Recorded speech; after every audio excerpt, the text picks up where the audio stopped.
Welcome back. You are listening to the home of forbidden romances. Prepare yourself, because tonight's story will leave you breathless. The crystal tumbler shattered against the mahogany wall, missing the man's head by mere inches, showering the expensive Persian rug in a spray of amber whiskey and glass shards. In any other room, in any other house, such an act of violence would have elicited a scream, a flinch, or a retaliation. But here, in the dim, oppressive silence of the master study, Julian did not even blink. He remained seated behind the massive desk, his dark eyes fixed on the heaving chest of the young man standing before him. The lightning from the storm outside flashed, illuminating the tear-streaked, beautiful face of Lucas, the boy who had just tried to scar him, the boy who was legally his son. "Are you finished throwing your tantrum, Lucas?" Julian's voice was a low baritone, calm and terrifyingly steady, contrasting the chaos of the thunder rattling the window panes. He adjusted the cuffs of his pristine black dress shirt, the fabric straining slightly against the muscle of his forearm. "Because the board meeting is in 3 hours, and I do not have time to sweep up glass." "You are a monster," Lucas spat, his hands trembling at his sides, his knuckles white. "She hasn't even been cold in the ground for a week, and you're already selling off her legacy? You married her for this, didn't you? You waited like a vulture until the cancer took her, just so you could strip this family to the bone." Julian stood up then. The movement was fluid, predatory. He was a tall man, imposing in his stillness, with sharp, aristocratic features that made him look like a statue carved from cold marble. He walked around the desk, the sound of his dress shoes muffled by the carpet, until he stood directly in front of Lucas. The height difference was significant. Lucas had to tilt his head back to meet the gaze of the man who now owned everything in his world. "I am selling the textile division because it is bleeding money, Lucas," Julian said, his voice dropping an octave, vibrating in the air between them. "I am cutting off the dead limbs to save the tree. A concept you would understand if you had ever spent a day in the office instead of the nightclubs of BGC. Don't talk to me like you're my father," Lucas hissed, stepping closer, challenging the space between them. The scent of rain and expensive cologne filled his senses, intoxicating and infuriating. "You are just the man my mother made a mistake with. You are nothing to me." "And you?" Julian replied, his hand shooting out to grip Lucas's chin, forcing him to hold eye contact. The grip was firm, dominant, but not painful, a warning. "You are a 22-year-old child playing at being a man. Until you learn the difference between pride and power, you will do exactly as I say. You live in my house. You eat at my table. You survive because I allow it." Lucas's breath hitched. The proximity was suffocating. He wanted to strike Julian again, to wipe that arrogant calm off his face, but his body betrayed him. His heart hammered against his ribs, not just from rage, but from a sudden, sharp spike of adrenaline that felt dangerously like anticipation. The weeks following the funeral were a blur of gray skies and silent dinners. The mansion, a sprawling, brutalist structure of concrete and glass perched on a hill overlooking the city, felt more like a mausoleum than a home. Lucas spent his days aimlessly. He was a bird in a gilded cage. His credit cards had been capped by Julian, his access to the family trust locked until he turned 25, or until Julian deemed him responsible, whichever came last. It was a humiliating clause in his mother's will, one that Lucas was convinced Julian had manipulated her into signing while she was delirious with morphine. Lucas tried to rebel. It was the only language he knew. He brought strangers home, men he picked up at high-end bars, with hollow eyes and greedy hands. He would parade them through the foyer at 3 a.m., laughing loudly, hoping to provoke a reaction from the master of the house. But Julian never took the bait. He would simply emerge from his study, wearing reading glasses and a silk robe that hung loosely over his broad shoulders, and dismiss Lucas's guests with a single, icy glare and a threat of trespassing charges. The strangers always fled, leaving Lucas alone in the hallway, drunk and humiliated, staring at Julian's retreating back. It wasn't until the night of the typhoon that the stalemate broke. The city was drowning under a torrential downpour. The power in the district had flickered and died, leaving the mansion plunged into darkness, save for the emergency lights bathing the corridors in a ghostly red glow. Lucas was in the library, nursing a bottle of wine he had stolen from the cellar. He was tipsy, the alcohol buzzing in his veins, dulling the grief that constantly gnawed at his insides. He heard the heavy oak doors open. Julian entered, holding a candle. The flame danced, casting long, flickering shadows across his face, accentuating the hollows of his cheeks and the sharp line of his jaw. He looked tired. It was the first time Lucas had ever seen him look human. "You're drinking the 82 Petrus," Julian noted dryly, setting the candle on a side table. "That bottle is worth more than your car.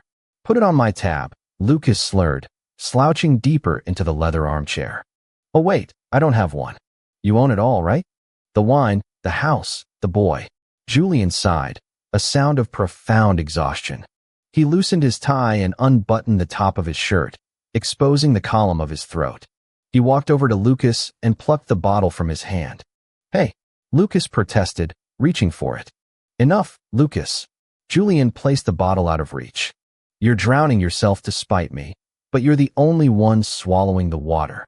Why do you care?" Lucas challenged, his eyes struggling to focus on Julian's face. "Why didn't you just kick me out? You have the legal right. You could toss me onto the street and keep the fortune. Why keep me here?" Julian looked down at him, his expression unreadable. The candle flame reflected in his dark eyes, two tiny points of fire. "Because I made a promise," Julian said quietly. "To her." Lucas scoffed.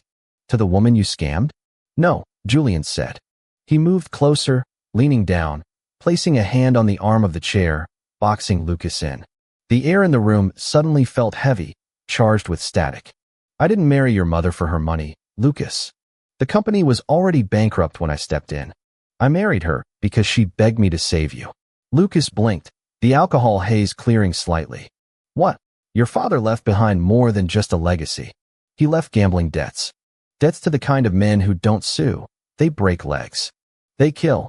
Julian's voice was a harsh whisper. "Your mother knew she was dying.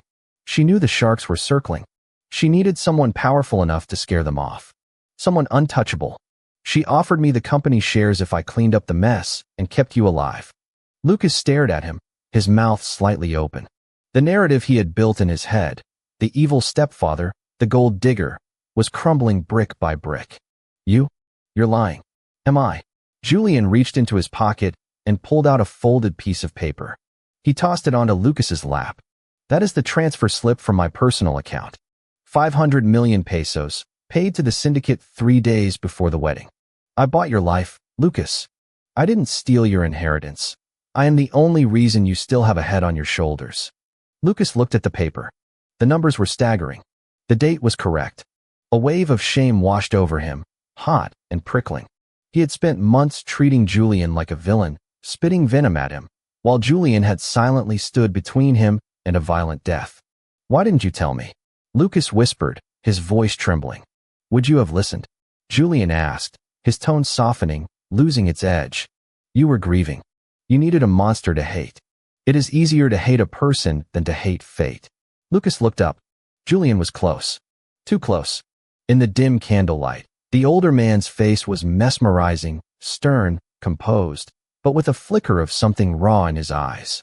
"I don't want to hate you anymore," Lucas murmured. The words hung in the air, heavy with implication. Julian didn't pull away. His gaze dropped to Lucas's lips, then back up to his eyes. The tension that had been simmering between them for months, the anger, the resentment, suddenly transmuted into something else. Something volatile. "Then what do you want, Lucas?" Julian asked. His voice was a velvet rasp. Lucas didn't answer with words. Driven by a mix of gratitude, shame, and an undeniable magnetic pull, he reached up. His hand, trembling slightly, touched Julian's cheek. The skin was warm, rough with 5 o'clock shadow. Julian froze for a split second. It was the moment of decision. The moment where the guardian could step back, reinstate the boundaries, and leave the room. But he didn't.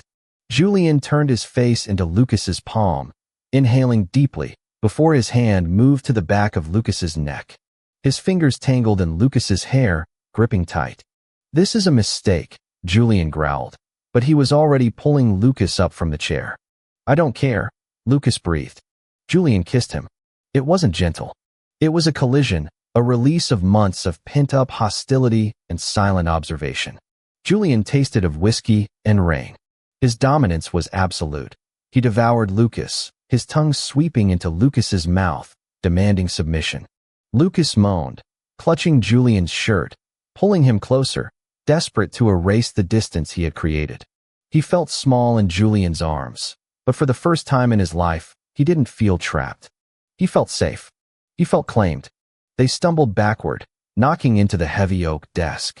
Julian lifted Lucas effortlessly, setting him onto the edge of the desk, sweeping the paperwork aside.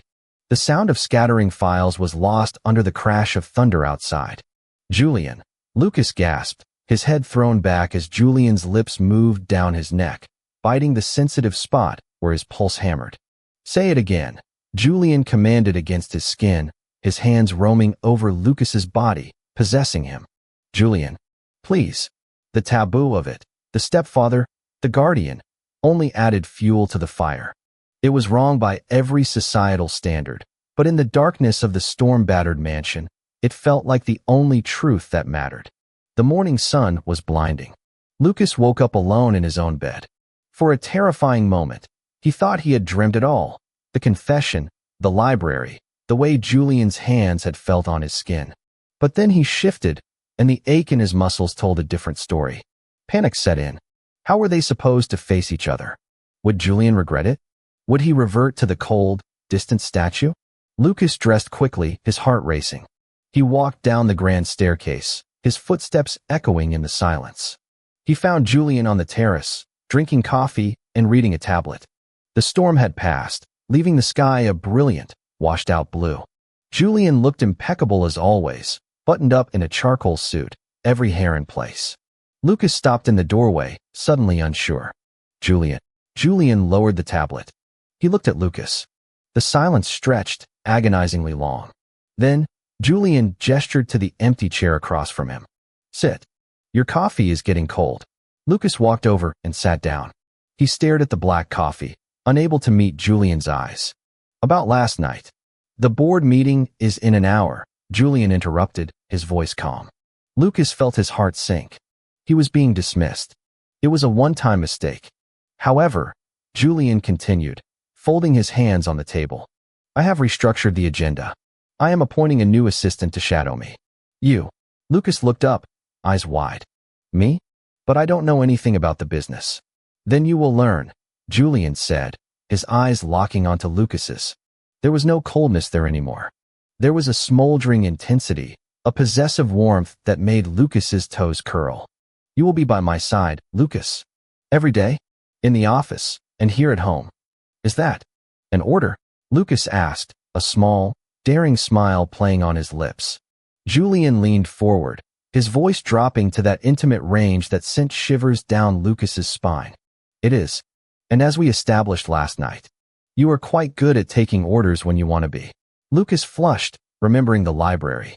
But there is one condition, Julian added, his expression turning serious. The world cannot know. Not yet. To them, I am your stepfather. Your guardian. In public, you are the heir, and I am the steward. And in private? Lucas asked breathless. Julian stood up, walking around the table. He placed a hand on Lucas's shoulder, his thumb brushing against the collar of Lucas's shirt, hinting at the marks hidden underneath.